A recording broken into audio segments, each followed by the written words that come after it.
is Blaine Parker. I work for the Columbia River Intertribal Fish Commission as an aquatic invasive species coordinator and outreach specialist. Today, welcome to Webinar 1, Quagga Mussel Detection and Response. And we're going to jump right into it here. So what are quagga and zebra mussels? They're freshwater bivalves, meaning like a clam, they've got two hinged sides that are hooked in the back. They're not native. They're to North America, but they're native to the Caspian Sea and the Ural River region of Central Asia. They're not very large animals. They're anywhere from a centimeter and a half to up to 6 centimeters in length. True to the mussel classification, they have byssal threads that they use to attach the substrate, like saltwater mussels. They're very fecund, up to 1 million eggs per mussel per year, and they're excellent filter feeders, filtering over a liter plus of water per mussel per day. Their feeding is a selective feeding, though. They eat the good algae and phytobacteria, but then they excrete or pass back into the environment cyanobacteria and blue-green algae.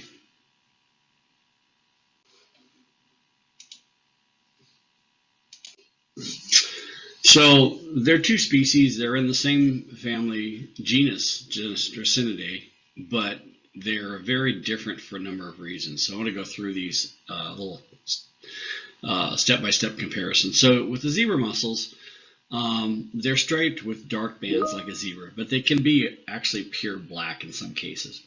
They have a very triangular shape, as you can see in the photograph there, with one flat edge, and that flat edge is wide enough that you can actually balance a zebra mussel on that flat edge if it was picked up as an individual animal. And they have byssal threads. They also tend to colonate fairly shallow waters, unlike their cousin, the quagga mussels. Quagga mussels are also very small, but they tend to be wider and thinner in shell structure. They're more fan-shaped, less triangular, and they tend to be more white in color with dark stripes along the edges, similar to the quagga, extinct animal called the quagga, which was similar to a zebra. They're more rounded, and the shell will not stand up on its edge since there's no flat edge for it to rest on like the zebra mussel. They also have byssal threads, and unlike zebra mussels, they can inhabit very deep waters. And in fact, in the Great Lakes, zebra mussels are actually quite rare. Quagga mussels came in after zebra mussels were established, and they've successfully outcompeted them in the last 20 to 30 years. So it's very rare that you'll actually find a zebra mussel in the Great Lakes. So how did they get here? Did they swim the Atlantic Ocean? Because obviously, they're over there in Central Asia. They actually reached our continent via ballast water and commercial shipping. When ships, take on cargo, they pull in water to balance the load.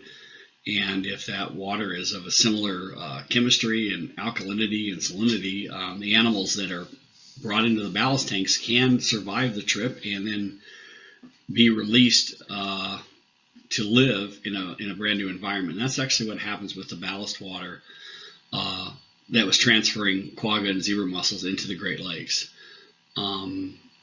The similar habit, the Caspian Sea was such that, when they were introduced into the Great Lakes, they were actually able to survive. The first animals were located in Lake St. Clair in the mid-1980s, but it's likely they were there sometime before that because of the overall size of the Great Lakes, that, there's a lot of water and there's a lot of space, and they could have easily been there for a decade or longer. But as you can see from the photograph, the slide here on the screen, that the route that they took through the St. Lawrence Seaway and eventually found themselves in the Great Lakes. So what's the problem with these little critters? You may have heard reports that these mussels are actually beneficial to the environment because they filter feed, they clean up the water and make it cleaner and clearer. And in fact, a classic example is Lake Erie. Lake Erie was one of the more eutrophic of the Great Lakes, shallower, a lot more industrialized, and water visibility was fairly limited in that lake before quagga and zebra mussels were introduced. Several feet maybe up to 8 was good, but that was about as good as it got. And now with the advent of mussels, it's possible to see 40 to 60 feet deep in Lake Erie, and it's caused a complete change in the environment within that lake. As you can see from the slide here, they can foul boats. That's pretty obvious. They can also foul infrastructure that is designed to either keep things out of the water, such as these gratings in the case of the Columbia River. Similar gratings actually help prevent juvenile salmon from becoming introduced through turbines. They actually can colonize and eventually kill native freshwater mussels, or often called freshwater clams. The only exposed portion, or the clean portion of that clam in the upper right, was actually in the substrate where the mussels could not colonize it. And then the lower right corner, that bright green slide, that's actually blue-green algae that has concentrated because the mussels have cleaned out and consumed all the other algae that would have controlled that component of the blue-green or cyanobacteria.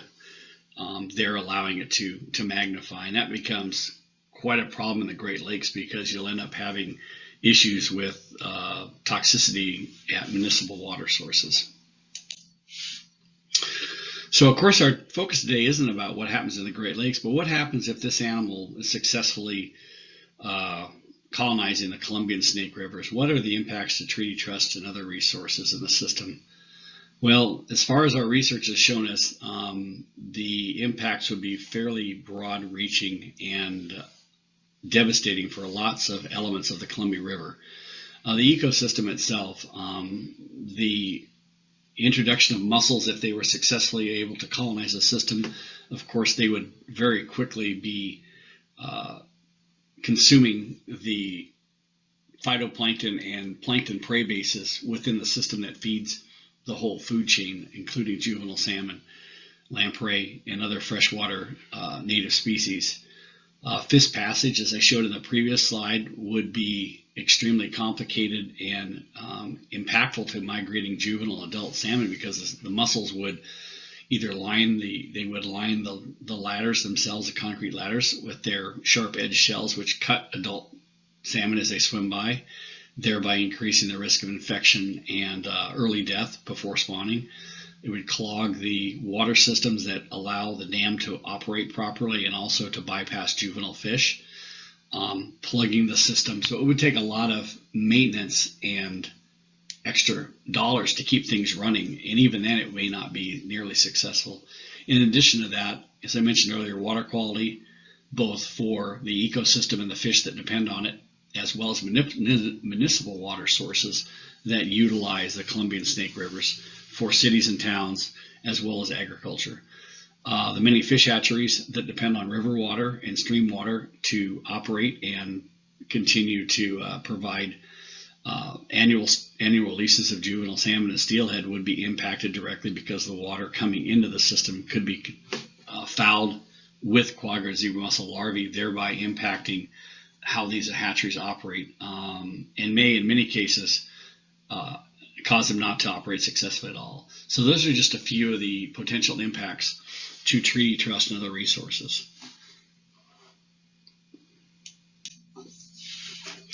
Apologize for this map. It's a little bit on the fuzzy side, but it shows both quagga and zebra mussels, and I believe this was probably in the mid 2014-15 region time-wise.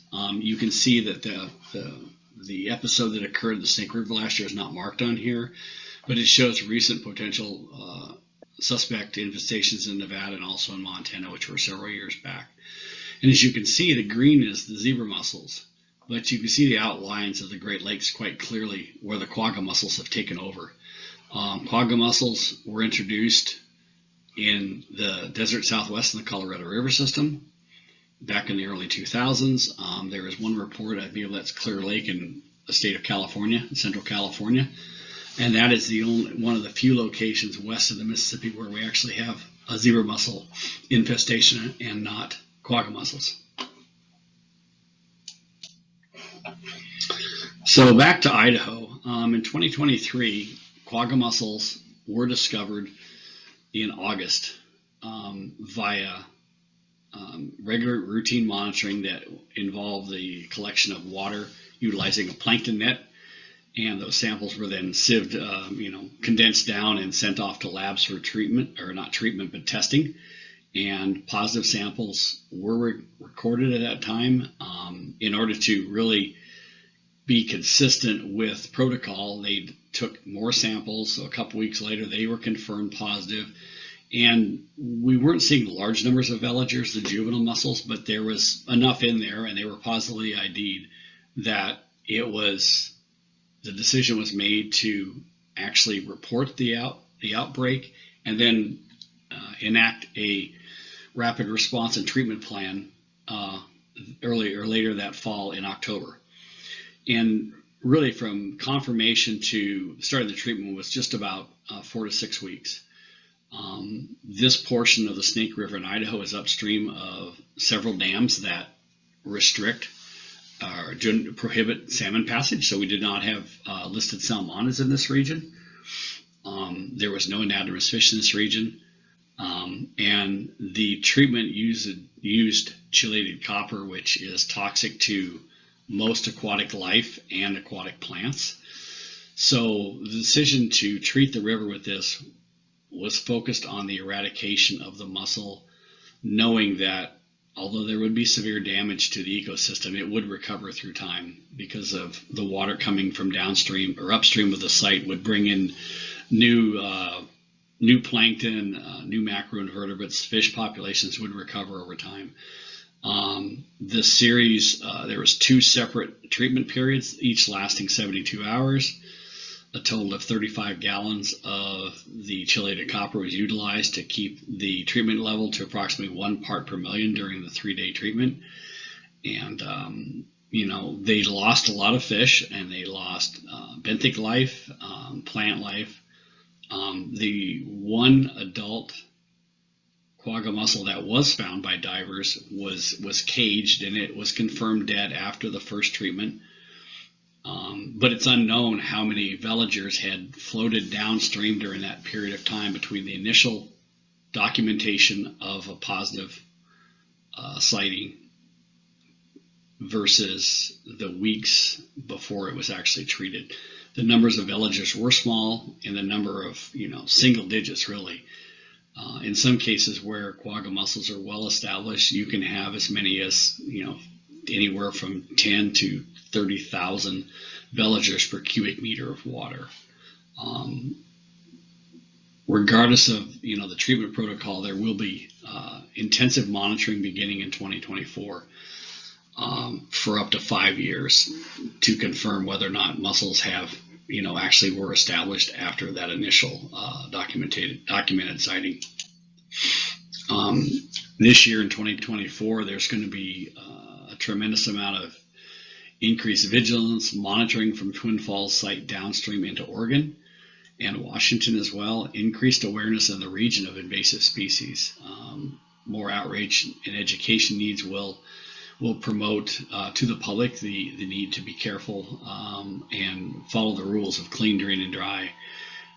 Currently, there is coordination going on with the state of Washington and regional tribes to keep everybody in the loop on this, particularly with the tribes in the region, the Nez Perce tribe in particular, making sure that if there's opportunities for them to collaborate and coordinate with the monitoring, that will be occurring.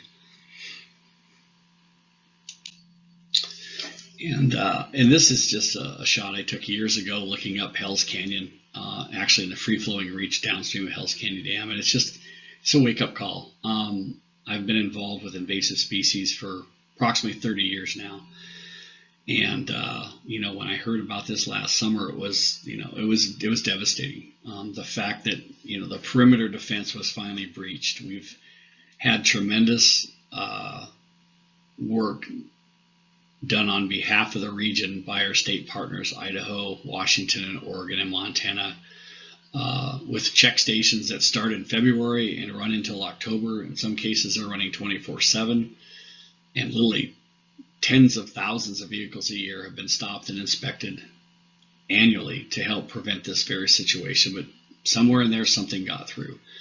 And let's hope that, the treatment this year, or excuse me, that occurred last fall was successful, and that our perimeter defense will become bolstered and better than ever, and we can keep mussels out of the Columbia River Basin. Thank you.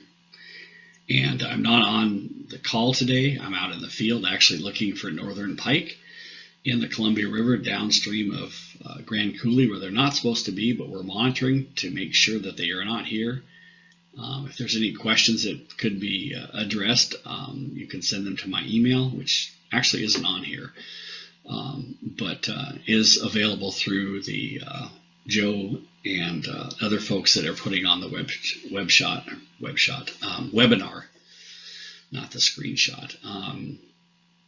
And thank you very much for your time.